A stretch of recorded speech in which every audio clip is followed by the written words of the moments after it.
الحمد لله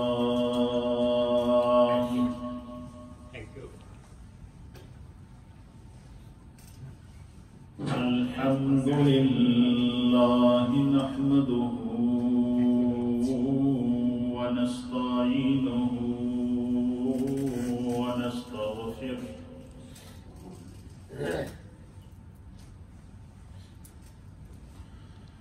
ونؤمن به ونتوكل عليه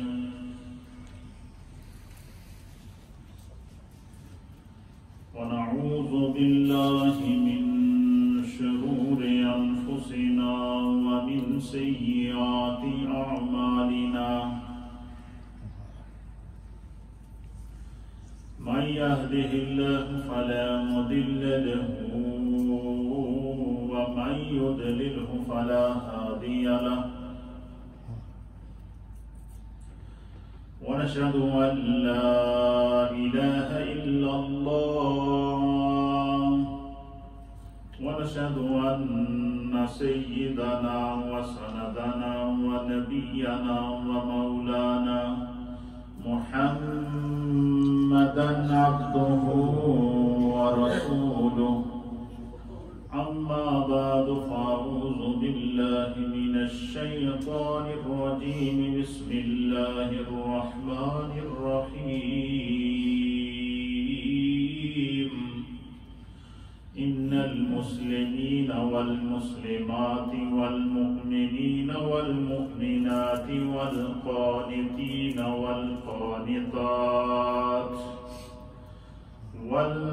والصادقين والصادقات والصابرين والصابرات والخاشعين والخاشعات والمتصدقين والمتصدقات والصائمين والصائمات والحافظين فروجهم والحافظات والذاكرين الله كثيرا والذاكرات أعد الله لهم مغفرة وأجرا عظيما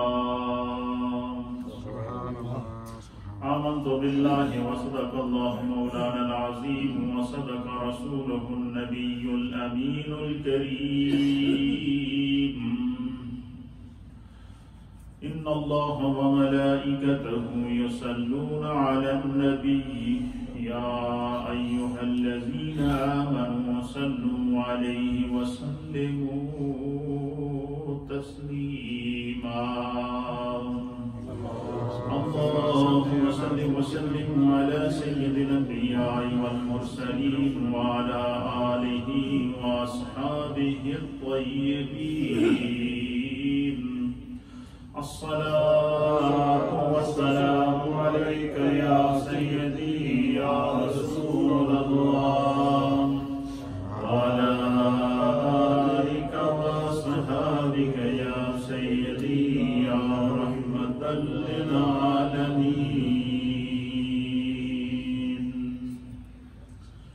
حضرات محترم، اللہ رب العالمین کا لاکھ لاکھ شکر اور مولا کریم کا بڑا ہی احسان ہے کہ جس رب کریم نے ہم گناہگاروں کو شکل انسانی میں پیدا فرمایا اور ہمیں طرح طرح کے انعامات اور اکرامات سے نوازا. گزشتہ 2 جمعوں سے تسلسل کے ساتھ ہمارا اصلاحی ٹاپک چل رہا ہے، جس میں بالخصوص ہمارے گھروں کے اندر، خاندانوں کے اندر بالعموم اور میاں اور بیوی کے درمیان بالخصوص بعض معاملات پر جو غلط فہمیاں پیدا ہوتی ہیں پھر وہ مختلف رخ اختیار کرتی ہیں جھگڑوں کا سبب بنتی ہیں، کہیں غلط فہمیوں کا سبب بنتی ہیں، اور کہیں ایسے معاملات آ جاتے ہیں کہ خاندان جدا ہو جاتے ہیں، میاں بیوی میں جدائی ہو جاتی ہے، طلاق تک نوبت پہنچ جاتی ہے، گھر بگڑ جاتے ہیں۔ بچوں کے لیے یہ فیصلہ کرنا مشکل ہوتا ہے کہ وہ باپ کے ساتھ رہیں یا ماں کے ساتھ رہیں۔ نہ صرف ان کا اپنا خاندان بلکہ پورا جو کنبہ ہے ان کا، وہ سارے کا سارا اس ماحول پر اس کا اثر پڑتا ہے۔ تو یہ وہ معاشرے کی چند رذیل بیماریاں ہیں جو بحیثیت انسان اکثر ہمارے گھروں میں پائی جاتی ہیں، اور اس کے حوالے سے میں نے ڈیٹیل سے گفتگو کی تھی۔ اور طلاق کی جو بڑھتی ہوئی شرح ہے ہمارے گھروں کے اندر، جس سے خاندان جدا ہو رہے ہیں، اسی طریقے سے خلا کی بڑھتی ہوئی جو معاملات ہیں، ان میں دن بہ دن کمی کے بجائے اضافہ ہوتا جا رہا ہے۔ تو اس کی جو شرعی حدود و قیود تھی وہ میں نے تفصیل کے ساتھ قرآن و حدیث کی روشنی میں آپ کی خدمت میں پیش کر دی۔ اس کے جہاں اور ریزن ہیں، وہاں ایک سب سے بڑا ریزن یہ ہے کہ جس طرح انسان اپنی زندگی کے اندر مختلف معاملات کرنے سے پہلے اس کی ریسرچ کرتا ہے، اس پر غور و فکر کرتا ہے۔ کوئی بھی چیز ہم مارکیٹ میں لینے کے لیے جائیں، کوئی بھی دوائی ہم لینے کے لیے جائیں، یا کوئی بھی چیز ہم لینے کے لیے جائیں، ہم اس کے جو پازیٹیو اثرات ہیں، جو اس کے فوائد ہیں، اس کو بھی دیکھتے ہیں، جو اس کے نیگیٹو اثرات ہیں اس کو بھی دیکھتے ہیں، جو اس کے نقصانات ہیں اس کو بھی دیکھتے ہیں، اور وہ پھر انسان کے پیش نظر ہر چیز رہتی ہے۔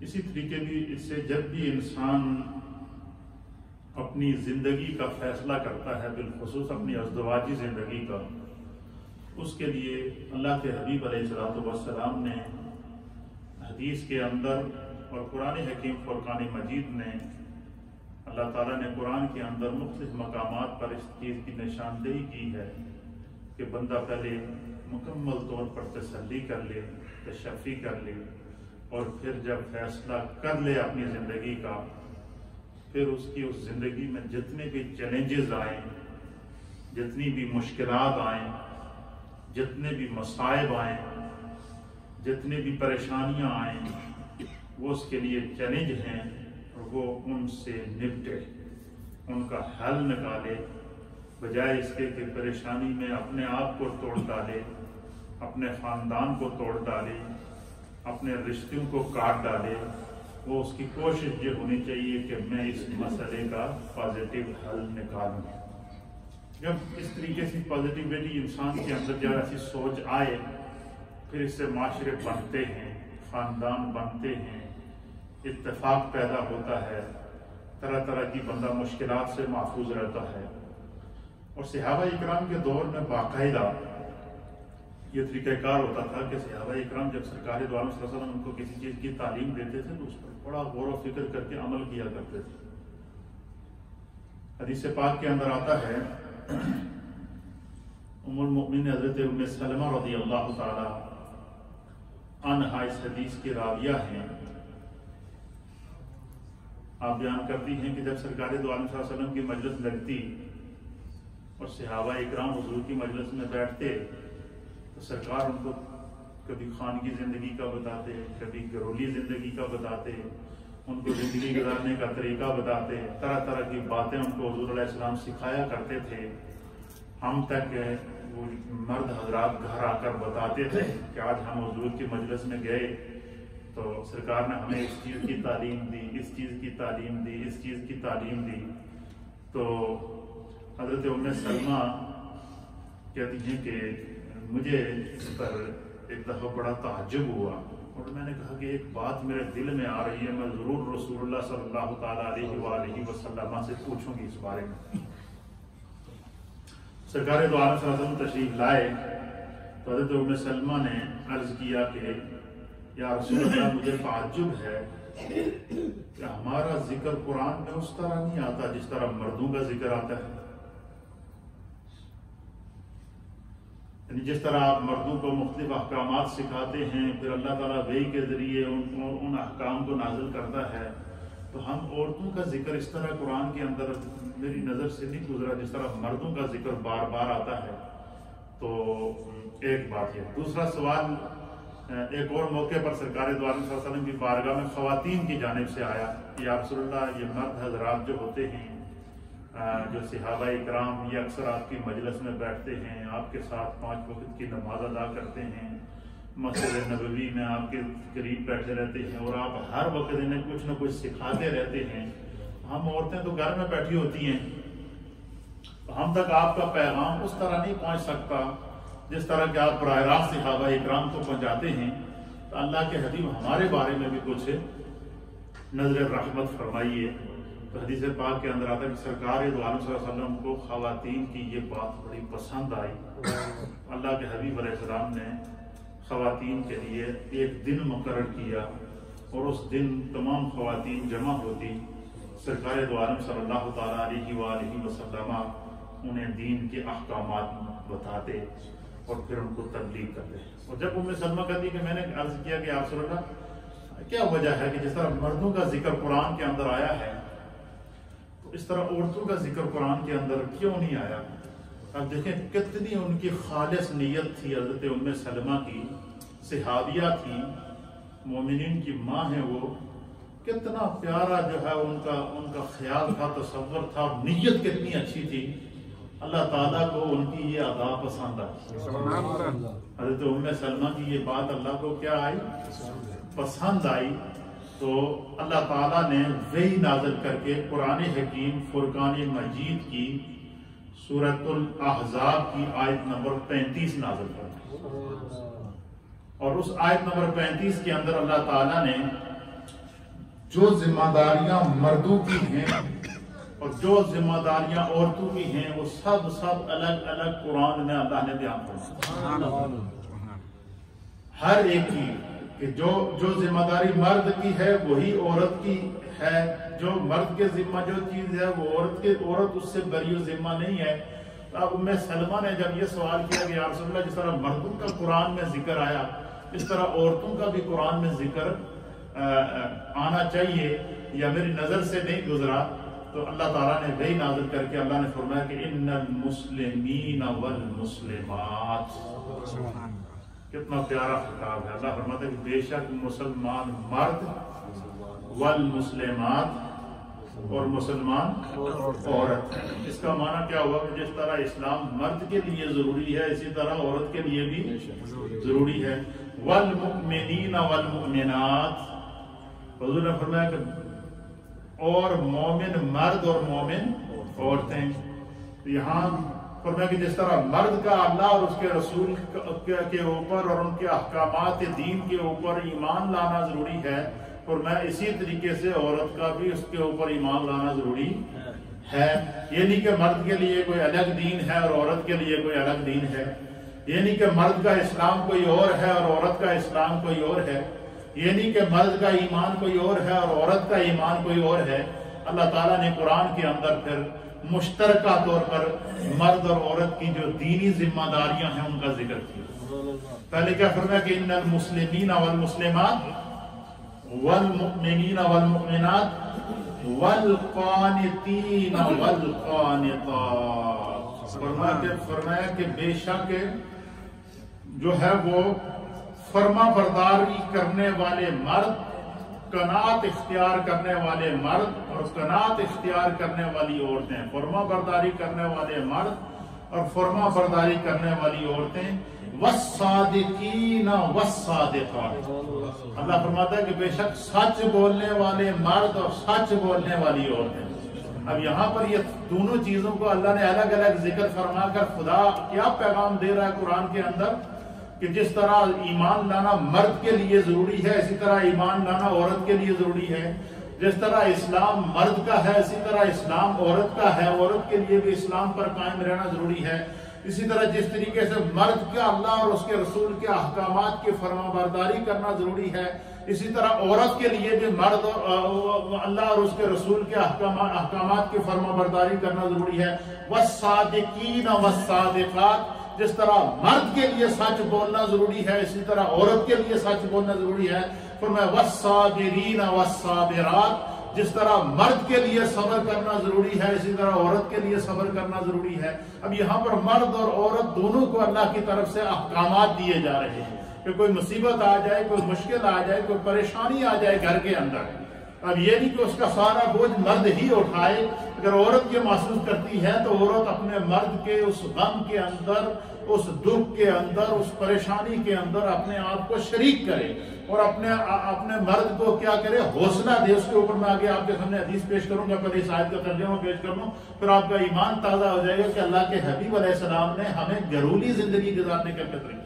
یہ جو میں نے پچھلے جمعے آپ کو جو ہے وہ اس کے اوپر درس دیا 2 جمعوں سے تقریباً، تو اس کے اوپر میرے پاس بہت سارے سوالات آئے ہیں، مختلف قسم کے خواتین کی طرف سے سوالات آئے ہیں، اور ہزاروں میں لوگوں نے اس پروگرام کو دیکھا اور اپریشیٹ کیا۔ کئی پیغامات یہ آئے کہ ہمیں تو یہ جو زکوٰۃ کے اور آپ نے عدت کے اور یہ جو خانگی مسائل بیان فرمائے اس کا تو ہمیں علم ہی نہیں تھا۔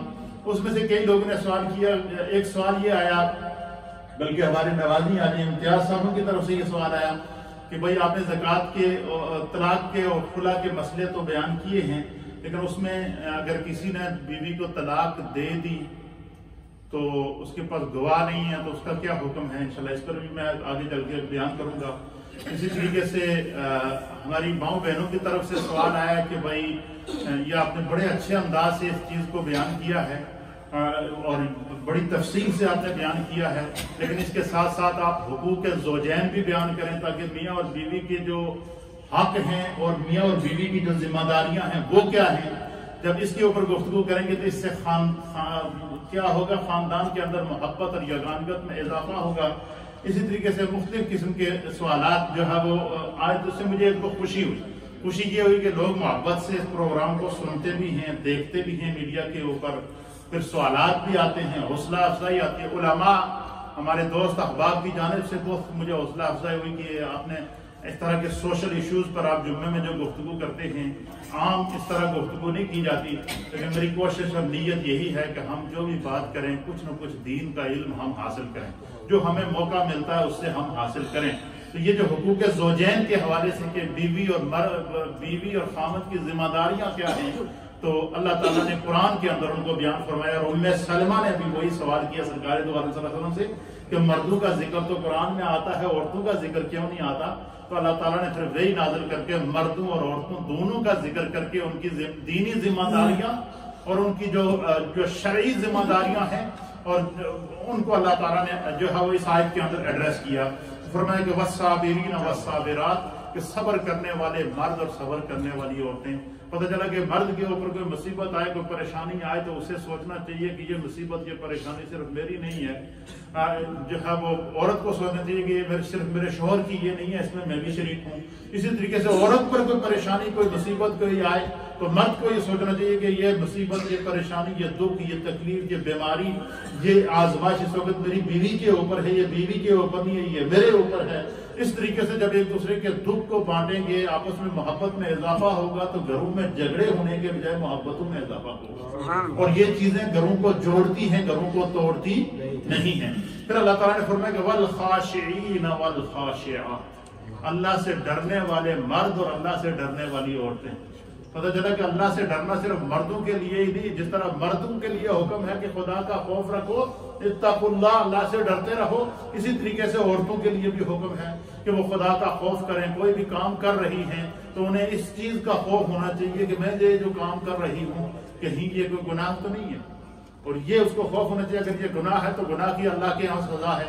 اس طریقے سے اللہ فرماتا ہے والخاشعین والخاشعات، اللہ سے کے ڈر سے، اللہ کی خشیت رکھنے والے مرد اور اللہ کی خشیت رکھنے والے، اللہ کا خوف رکھنے والے عورتیں۔ فرمایا والمتصدقین والمتصدقات، اللہ کے راستے میں صدقہ دینے والے مرد اور اللہ کے راستے میں صدقہ دینے والی عورتیں، اللہ کے راستے میں مال خرچ کرنے والے مرد اور اللہ کے راستے میں مال خرچ کرنے والی عورتیں۔ اب یہاں اللہ تعالیٰ مردوں اور عورتوں دونوں کو خطاب کر رہا ہے۔ پتہ چلا کہ اللہ کے راستے میں صدقات دینا، اللہ کے راستے میں زکوٰۃ دینا، اللہ کے راستے میں عطیات دینا، اللہ کے راستے کے لیے صدقہ جاریہ کرنا، یہ مردوں کا ہی کام نہیں ہے۔ جس طرح مردوں کی یہ دینی اور شرعی ذمہ داری ہے، اسی طریقے سے عورتوں کی یہ شرعی اور اخلاقی اور دینی ذمہ داری ہے۔ پھر اللہ فرماتا ہے والصائمین والصائمات، فرمایا کہ روزہ رکھنے والے مرد اور روزہ رکھنے والی عورتیں۔ پتہ چلا کہ یہ روزہ رکھنا یہ بھی عبادت ہے، اور جس طرح مرد کے لیے یہ روزہ رکھنا ضروری ہے، اسی طریقے سے عورت کے اوپر بھی اس روزے کو فرض کیا گیا ہے۔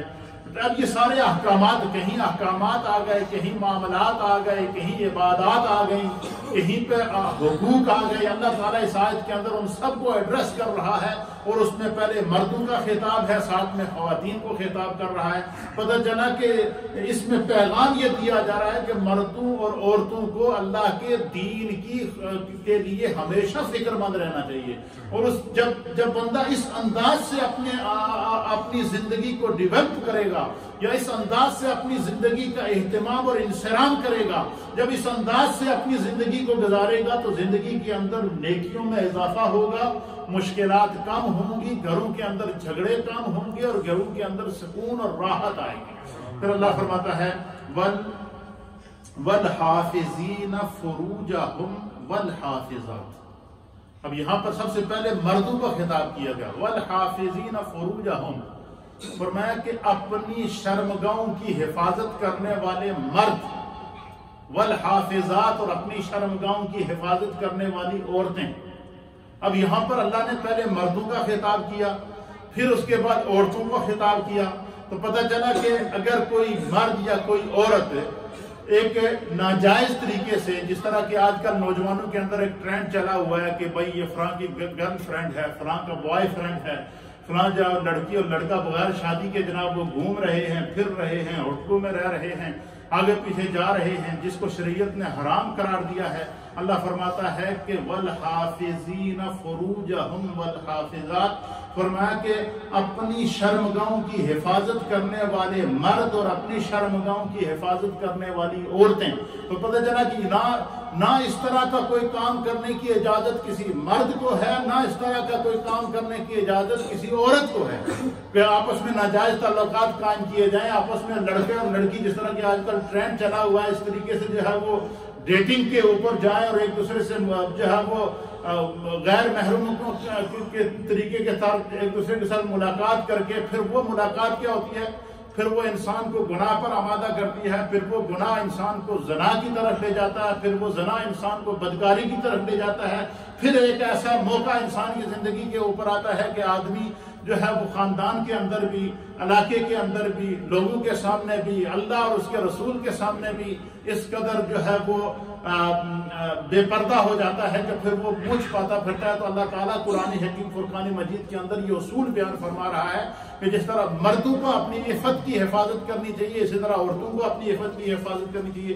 جس طرح مردوں کو اپنی شرمگاہ کی حفاظت کرنی چاہیے، اسی طرح عورتوں کو اپنی شرمگاہ کی حفاظت کرنی چاہیے۔ یہ سارے حقوق مردوں اور عورتوں کے انسانی حقوق کو اللہ رب العالمین قرآن حکیم فرقان مجید کے اندر بیان فرما رہا ہے۔ پھر اللہ تعالیٰ وَالذَّاكِرِينَ اللَّهَ كَثِيرًا وَالذَّاكِرَاتِ، فرمایا کہ اللہ کا کثرت سے ذکر کرنے والے مرد اور اللہ کا کثرت سے ذکر کرنے والی عورتیں۔ اب اس کے اندر اللہ رب العالمین نے تقریباً 8 سے زائد چیزیں مومنوں کے لیے ایڈریس کی ہیں قرآن کے اندر۔ پہلی کیا کہ بندے کا مومن مسلمان ہونا چاہیے، چاہے وہ مرد ہو یا عورت ہو، مومن ہونا چاہیے چاہے وہ مرد ہو یا عورت ہو، فرما بردار ہونا چاہیے اللہ اور اس کے رسول کا، چاہے وہ مرد ہو یا عورت ہو، اور سچا ہونا چاہیے مرد اور عورت کو، چاہے وہ مرد ہو یا عورت ہو، وہ سچائی پر قائم رہیں، سچائی کو اپنا شعار بنائیں، اور فرمایا مصیبت پر صبر کرنا چاہیے، چاہے وہ مرد ہو یا عورت ہو، فرمایا اس پر وہ صبر کریں۔ اللہ کا خوف رکھنا چاہیے، چاہے وہ مرد ہو یا عورت ہو، فرمایا دونوں کے لیے یہ اللہ کی طرف سے حکم ہے۔ اور اللہ کے راستے میں مال خرچ کرنا چاہیے، چاہے وہ مرد ہو یا عورت ہو، ایک دوسرے سے بڑھ کر جو ہے وہ کرنا چاہیے۔ فرمایا اسی طریقے سے عبادات میں روزے ہیں، نمازیں ہیں، زکوٰۃ ہیں اور عبادات ہیں، ذکر ہے، یہ ساری کیفیات اللہ تعالیٰ قرآن حکیم فرقان مجید کے لیے فرماتا ہے۔ بیان فرمانے کے بعد پھر اللہ تعالیٰ فرماتے ہیں کہ جس شخص کے اندر، جس مرد کے اندر اور جس عورت کے اندر یہ خصوصیات پائی جائیں کہ وہ مومن بھی ہوں، وہ اسلام پر قائم بھی ہوں، وہ اللہ سے ڈرنے والے بھی ہوں، وہ فرما بردار بھی ہوں، وہ ایک دوسرے کا خیال رکھنے والے بھی ہوں، وہ اللہ کے راستے میں صدقات کرنے والے بھی ہوں، خدا کا کثرت سے ذکر کرنے والے بھی ہوں، نماز اور روزے کی پابندی کرنے والے بھی ہوں، اور اللہ کی طرف متوجہ رہنے والے ہوں۔ فرمایا کہ جو لوگ کثرت سے اللہ کا ذکر کرنے والے، فرمایا جو مرد اور عورت ایسی زندگی اختیار کرتے ہیں، فرمایا کہ پھر ان کے لیے اجر کیا ہے؟ اعد اللہ لہم مغفرۃ واجرا عظیما۔ فرمایا کہ پھر اللہ فرماتا ہے کہ اگر مرد اور عورتیں یہ جو 10 اصول بیان کیے گئے ہیں ان پر اپنی زندگی گزار لیں، اسی کو اپنی زندگی کا شعار بنا لیں، اپنے آپ کو گناہ کے راستے سے الگ کر کے نیکی کی حرص اپنے اندر پیدا کر کے اور احکام شریعت کے اوپر عمل کرنے کے لیے فکر مند رہیں، تو فرمایا جو ان کی اولاد پیدا ہوگی وہ ان کو دیکھ کر ان کے اندر آٹومیٹک وہ چیزیں منتقل ہوگی، جو ان کو اس نیکی کا جو ان کو بینیفٹ ملے گا، جو فائدہ ملے گا، وہ کیا ملے گا کہ ان کی وہ حسین زندگی، ان کی وہ پاکیزہ زندگی، ان کی وہ اسلام پر قائم اور دائم زندگی، پھر کیا ہوگا؟ فرمایا کہ وہ زندگی ان کے اوپر کیا ہوگی؟ اس کے اثرات پھر ان کی اولاد پر مرتب ہوں گے، پھر ان کی اولاد وہ باقاعدہ اپنے والدین کو دیکھ کر وہ راستہ اختیار کرے گی، والدین کو دیکھ کر ان کا اپنے اخلاق کا تعین کرے گی، والدین کو دیکھ کر اپنے کردار کا تعین کرے گی، والدین کو دیکھ کر اپنی صحبت اور سوسائٹی کا تعین کرے گی۔ کیوں؟ کہ اس کے گھر کا ماحول ایسا ہے کہ اس میں ایمان بھی ہے، اس میں اسلام بھی ہے، اس میں سچ بھی ہے، اس میں صبر بھی ہے، اس میں شکر بھی ہے، اس میں نمازیں بھی ہیں، اس میں روزہ بھی ہے، اس میں حج بھی ہے، اس میں جو حقوق العباد بھی ہیں، اس میں حقوق اللہ بھی ہیں۔ یہ سارے جب کسی گھر کے اندر یہ احکامات مرتب کیے جائیں تو اللہ کے حبیب فرماتے ہیں پھر اس کا اثر ان کی اولاد پر ہوتا ہے، وہ اولاد نیک ہوتی ہے، اور اس اولاد کا بینیفٹ کیا ملتا ہے؟ فرمایا وہ اولاد دنیا میں جب نیکی کرتی ہے تو نیکی اولاد کرتی ہے، ثواب والدین کے کھاتے میں۔ حضور نے فرمایا کہ 3 چیزیں ایسی ہیں کہ انسان اگر اپنی زندگی میں اپنے ہاتھ سے اپنی خود کر جائے وہ کام، 3 کام، تو وہ دنیا میں رہے گا، پھر بھی اس کی نیکیوں میں اضافہ، دنیا سے چلا جائے، فرمایا کوئی اس کے لیے دعا کرنے والا ہو یا نہ ہو، خدا اس کے اجر کو جاری کر دیتا ہے۔ اور وہ کیا ہے؟ فرمایا الا من صدقۃ جاریہ، بندہ اپنے ہاتھوں سے صدقہ جاریہ کرے، اور صدقہ جاریہ میں اولاد بھی آتی ہے، اولاد کی تربیت بھی آتی ہے، انسان کی نیکیاں بھی آتی ہیں، انسان کے کیے ہوئے خدمت خلق کے اچھے کام بھی آتے ہیں۔ اور فرمایا کہ دوسری کیا ہو؟ علم ينتفع به او ينفع به، کہ جسی کو خدا علم کی دولت دے وہ اس کو آگے پھیلائے۔ جیسے یہ حدیث میں نے اپنے اساتذہ سے پڑھی ہے، آج میں آپ کو سنا رہا ہوں، اسی طریقے سے آگے میرے شاگرد آگے سنائیں گے، اس نے میرے اساتذہ نے اپنے اساتذہ سے پڑھی، انہوں نے اپنے اساتذہ سے پڑھی، انہوں نے اپنے اساتذہ سے پڑھی۔ آپ نے سنا جب ہم کوئی آپ کو حدیث سناتے ہیں کہتے ہیں ان فلان ان فلان ان فلان ان فلان، اس کا معنی کیا ہوتا ہے؟ اس حدیث کو فلاں صحابی نے روایت کیا ہے، اس صحابی نے فلاں صحابی سے روایت کیا ہے، اس صحابی نے فلاں صحابی سے یہ بات سنی ہے، اس صحابی نے رسول اللہ سے یہ بات سنی ہے، اور یہ بات ہم تک پہنچی۔ یہ ہوتی ہے اچھی بات کو پھیلانا، نیکی کو پھیلانا۔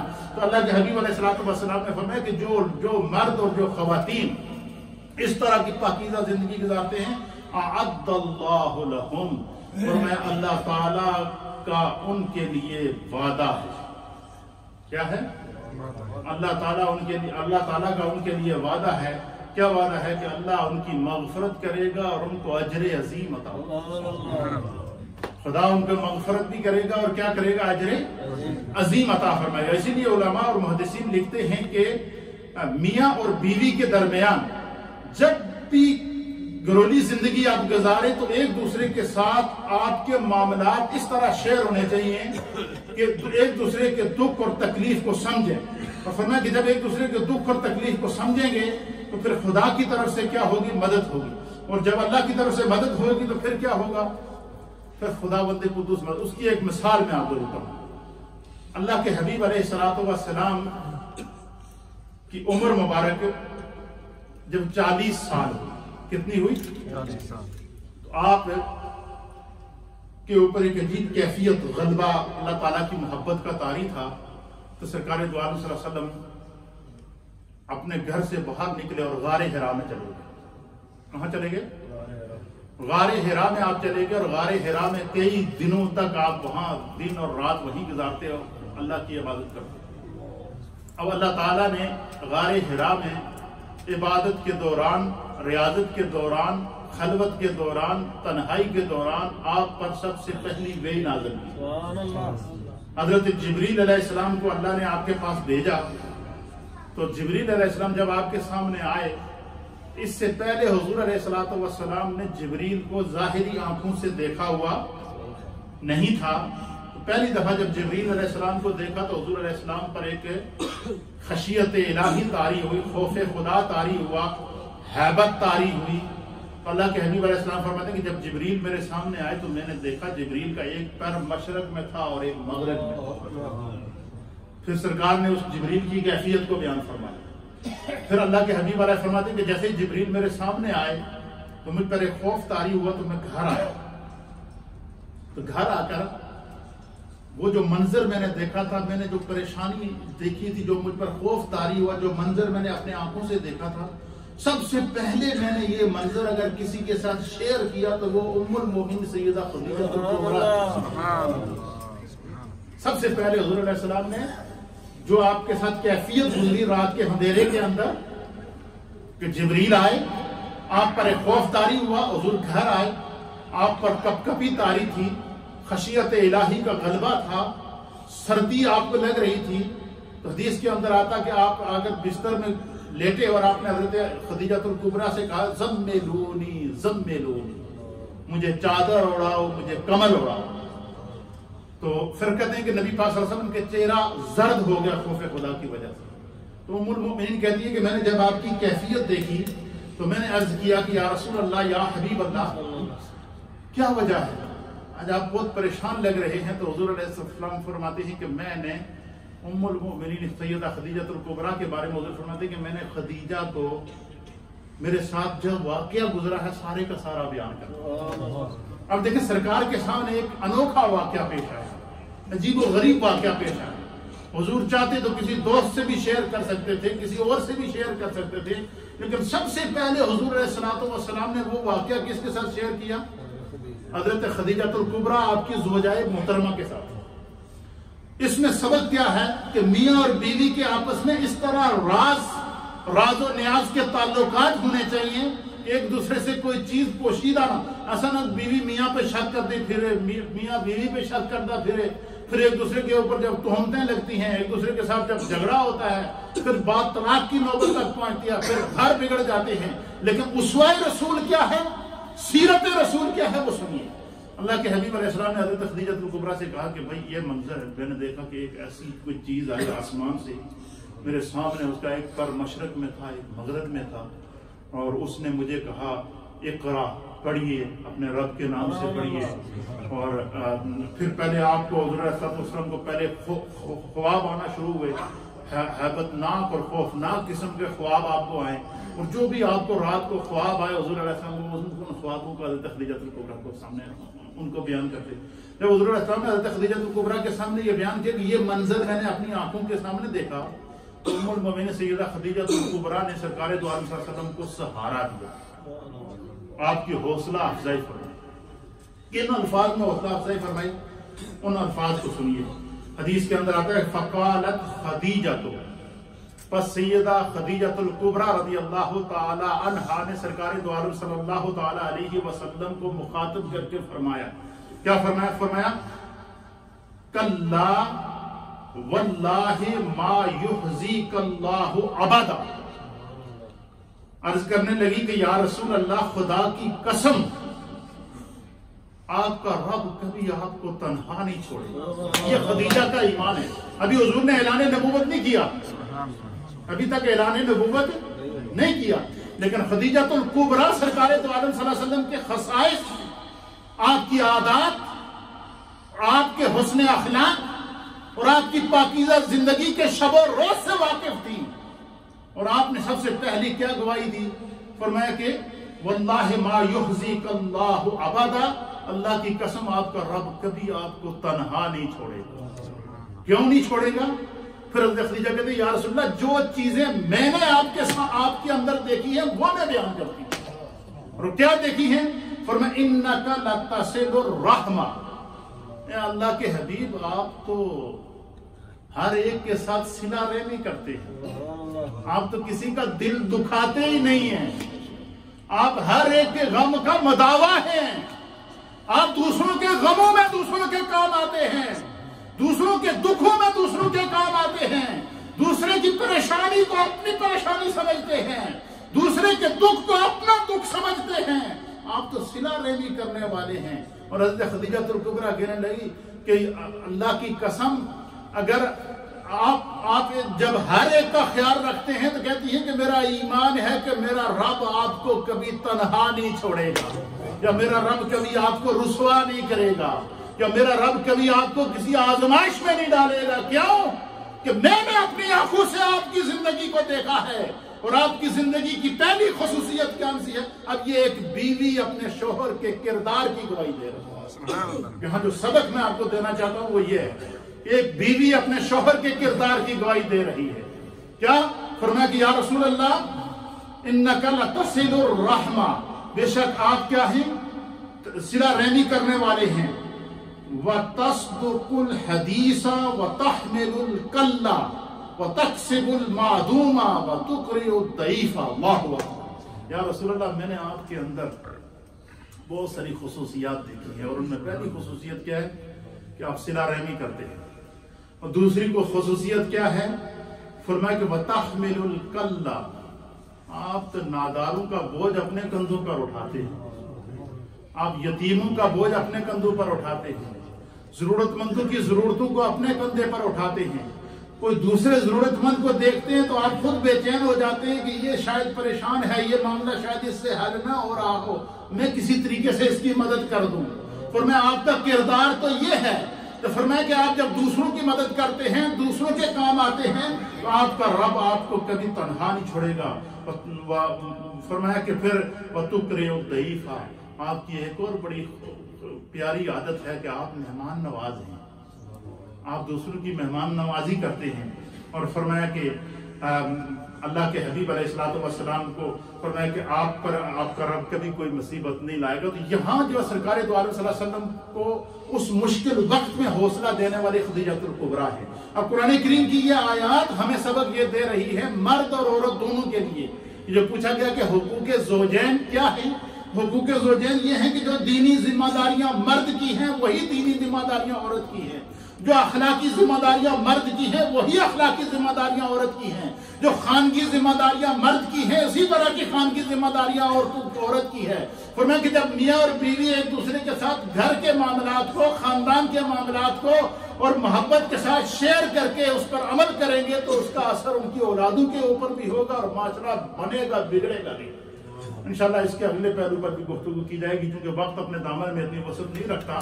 اللہ تعالیٰ ہمیں دین کو سمجھنے کی توفیق عطا فرمائے۔ تو قرآن کریم کی سورۃ الاحزاب کی یہ جو آیت میں نے آپ کے سامنے نمبر 35 بیان فرمائی ہے، اس کے اندر اللہ نے کتنے 10 احکام بیان فرمائے ہیں کہ مرد کا ایمان ویسا ہی ہے اور ایسا ہی عورت کا ایمان ہے۔